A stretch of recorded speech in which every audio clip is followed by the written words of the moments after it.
Data centre కానీ, ఈరోజు Mittal steel plant కానీ, నిన్న లేదు మొన్న 1,80,000 కోట్లతో ప్రధానమంత్రి గారు వేసినటువంటి హైడ్రో పవర్ కానీ, అదేవిధంగా ఈ ప్రాంతానికి అవసరమైనటువంటిది, ఈ ప్రాంతం ప్రధాన కళ రైల్వే జోన్, ఇవన్నీ కూడా సాధించుకోగలిగాం.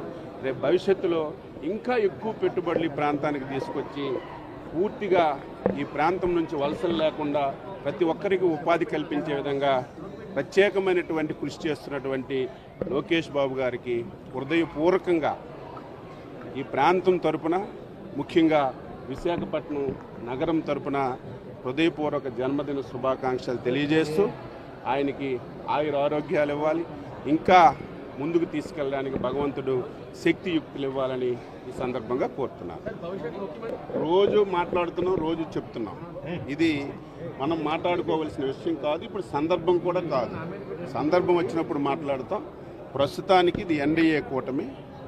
ఏ నిర్ణయమైనా సరే అచ్చెన్నాయుడు XYZ నిర్ణయం తీసుకోవడం కాదు, మాట్లాడకూడదు కూడా.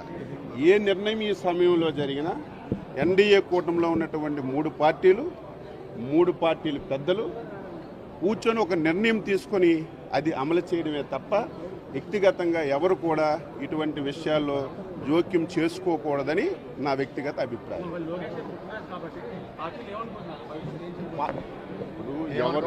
ఎవరు వద్దన్నా, ఎవరు కాదన్నా తెలుగుదేశం పార్టీకి చంద్రబాబు నాయుడు గారు తరువాత నాయకులు లోకేష్ బాబు గారు చిన్న పిల్లల్ని పడుకొని లేపడిగినా,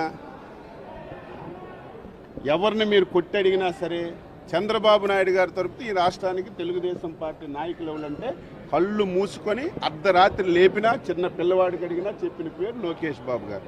ఇక దాని గురించి మనం వివాదం చేయవలసిన అవసరం కూడా లేదు. ఇది ప్రతి ఒక్కరు గమనించాలి. ఇప్పుడు పదవులైనా